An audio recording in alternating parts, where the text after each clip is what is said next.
ग्राम जांगला, जिला बीजापुर। इस समय हम इसी गांव में खड़े हुए हैं। आपने कई बारी सुना होगा कि नक्सली घटनाएं होती हैं, अंदरूनी इलाकों में लोग किस प्रकार जो है अपना जीवन व्यतीत कर रहे हैं। एक नक्सल पीड़ित परिवार इस समय मेरे साथ में है और जो मेरे साथ में खड़े हैं, आज इनके भाई जो हैं कल शहीद हो गए हैं। और आप समझ रहे होंगे मेरी जुबान क्यों लड़खड़ा रही है, क्योंकि आज ये अपने भाई को अग्नि देकर सीधे यहाँ पर आ रहे हैं। और जब ये वहां पर थे तो रो रहे थे, बिलख रहे थे और अपनी आवाज मुख्यमंत्री विष्णुदेव साय तक पहुंचाने की कोशिश कर रहे थे। उसी कोशिश में हम इन्हें ढूंढते हुए इनके गांव पहुंचे हैं। फिलहाल जहां पर हम खड़े हैं ये इनका घर है, ये इनका ग्राम है, लेकिन ये यहाँ पर रह नहीं सकते। कुछ ही देर के बाद दिन ढलने से पहले इन्हें यहाँ से निकल कर दूसरी जगह जाना है। क्यों? क्योंकि नक्सलियों का प्रकोप इतना ज्यादा है, टारगेट में है ये, इस वजह से ये अपनी जमीन, अपने लोगों को छोड़कर अलग बसाहट में रह रहे हैं। भैया अपना नाम बताइएगा। मैडम, मेरा नाम भावेश पोरसा है। अभी वर्तमान में जनपद पंचायत सदस्य हूँ और मेरा भाई भी सरपंच है। पिछले 2006 से हम लोग गांव छोड़ के ये जांगला में रह रहे हैं, क्योंकि यहाँ पर पुलिस थाना है और उस पुलिस थाना और सीआरपीएफ कैंप के भरोसे हम रहते हैं। और हम पिछले 2006 से आज तक हम यहीं पे हैं, लेकिन मजबूरी है कि गांव में मेरा पूरा परिवार वहीं गांव में रहता है। क्योंकि अगर गांव में अगर परिवार नहीं रहेगा तो होगा क्या, क्योंकि उन्होंने धमकी दिया था अंदर वालों ने, नक्सलियों ने, कि जो गांव में नहीं रहा उसके जमीन को बांट दिया जाएगा। तो उस वजह से हमने वहां पर घर बनाया और आज हम दोनों भाई यहीं पे रहते हैं जांगला में, क्योंकि यहाँ पर पुलिस थाना होने की वजह से। अब रही बात, मैंने आज सीएम साहब से मिलने की कोशिश की, लेकिन आज ही साहब ने मिलाने का वादा करके मुझे नहीं मिलाया। इस बात का दुख है, क्योंकि 3 अप्रैल 2021 को मेरे छोटे भाई भी मुठभेड़ में शहीद हुए, जहां पर मुझे इस बात का दुख है, क्योंकि एक भाई का कमी का महसूस कर सकता है।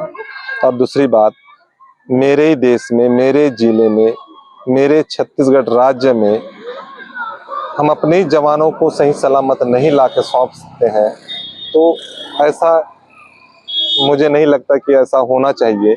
अगर वही जवान अगर दूसरे देश में अगर शहीद होता है, या पाकिस्तान के साथ मुठभेड़ होता है, या चाइना के साथ मुठभेड़ होता है, या बांग्लादेश के साथ मुठभेड़ होता है, तो क्या वो हमारे जवान को वहां से ला सकते हैं क्या? लेकिन जब 3 अप्रैल 2021 को जब हमारे भाई लोग शहीद हुए, तो उनकी बॉडी को हम देख भी नहीं सकते थे। इस कंडीशन में हमको सौंपा गया।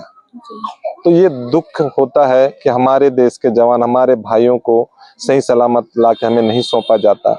आज का घटना तो चलो कि ब्लास्ट की वजह से बॉडी सही सलामत नहीं रही है, लेकिन मुठभेड़ होने के बाद भी सही सलामत नहीं लाया जाता।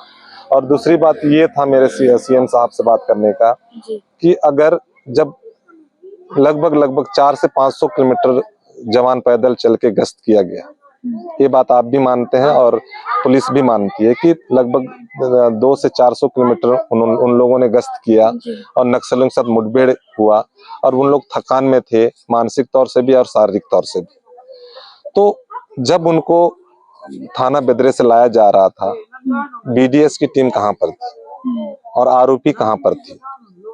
अगर बीडीएस की टीम होती और आरोपी अगर सही सलामत लगा रहता, कुटरू थाना सीआरपीएफ कैंप करके ली और बेदरे थाना के अगर सही सलामत अगर आरोपी निकाले होते, तो ये घटना नहीं घटती। ये मेरा पर्सनल सोच है। तो ये सवाल मेरे माननीय मुख्यमंत्री जी से था। और दूसरी बात, जबकि मेरे पापा सलवर जून की अगुवाई किए 17 दिन नक्सलियों कब्जे में थे, और आज हम सब पीड़ित हैं, दर दर भटक रहे हैं, क्योंकि हमारे पीछे बैक सपोर्ट नहीं है। क्योंकि बोलते हैं ना, हर बच्चे के पीछे पापा का हाथ होना चाहिए, लेकिन आज पापा मानसिक तौर से मतलब क्या बोलते हैं, मानसिक तौर से परेशान है। वो पूरी तरह मेंटली डिस्टर्ब है और वो कुछ भी नहीं कर सकते, क्योंकि उनको सुरक्षा नहीं मिलने के कारण वो कहीं घूम नहीं सकते थे, जिसकी वजह से घर में रह के उनकी मानसिक हालत खराब हो चुकी है।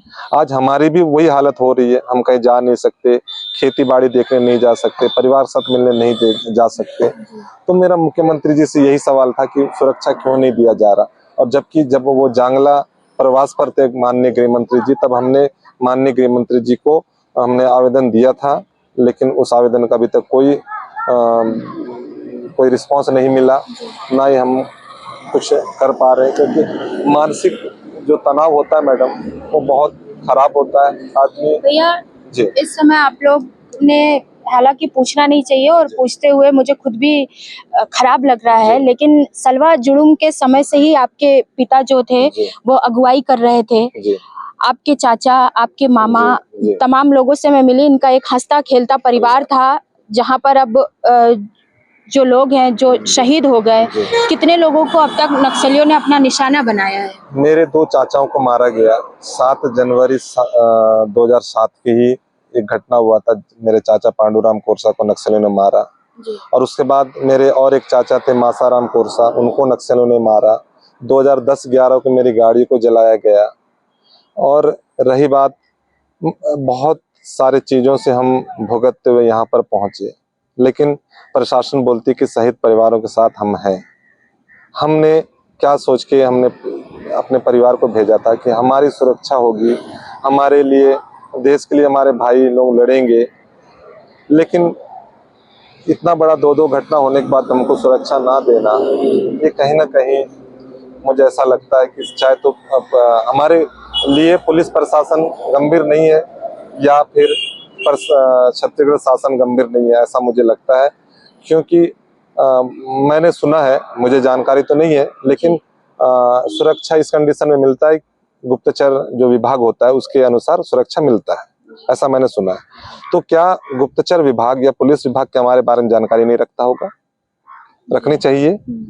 तो रखकर हमें उस कंडीशन पे, उस आधार पर, उस तरह की हमें सुरक्षा देनी चाहिए। क्यों नहीं दे रहा है मैडम? ये मेरा सवाल था सीएम साहब से। आपसे एक और, हालांकि आज ये सवाल भी मुझे नहीं पूछना जी, चाहिए, जी, हर एक सवाल, लेकिन चूंकि जानकारी होनी चाहिए। आप इस इलाके में रहते हैं, जहां हम खड़े हैं वो इलाका इतना भी शांत जितना दिख रहा है उतना है नहीं। उतनी ही डरावने भयावह तस्वीर जो है वो सामने आती हैं, और जब ये कैमरे के सामने, आपके सामने है, तो आप सोचिए कि अपने दिल पर क्या लेकर इस समय मुझसे और जनता तक और मुख्यमंत्री तक अपनी बात पहुंचा रहे होंगे। एक राजनीतिक सवाल है, हालांकि नहीं करना चाहिए। अमित शाह जी ने 2026 मार्च तक का जो टारगेट दिया है कि नक्सलियों को खत्म कर देंगे हम। आप इस इलाके में रहते हैं, खौफनाक इलाका है ये, आपको लगता है कि यह संभव है? मैडम देखिए, अगर सरकार में इच्छा शक्ति होगी तो जरूर खत्म होगा, और हमें बहुत ज्यादा उम्मीद था कि नक्सलाइट 2026 लास्ट तक खत्म होगा। लेकिन जो घटना कल घटी, उससे पुलिस की लापरवाही और अति उत्साहित जो होता है ना, वो दर्शाता है मैडम। मैं ये नहीं कहता कि पुलिस गलत है, लेकिन मैं ये जरूर कहूंगा कि अगर सावधानी बरती जाए तो हमारे जवान शहीद नहीं होंगे, और वो जो नक्सलाइट जो हैं वो जरूर खत्म होंगे और मारे भी जाएंगे। हमें इस बात का ये है कि ये सब सावधानी अगर बरती जाए तो सब कुछ हो सकता है। और अमित शाह जी ने बोला है, गृह मंत्री भारत सरकार ने, और मुझे उम्मीद है कि होगा। लेकिन सवाल वही है कि सुरक्षा की दृष्टि से, अगर जिस तरह से जवान जब थक हार के जब वापसी होता है, घर वापसी होता है जंगल से, तो उन्हें पूरी सुरक्षा देनी चाहिए।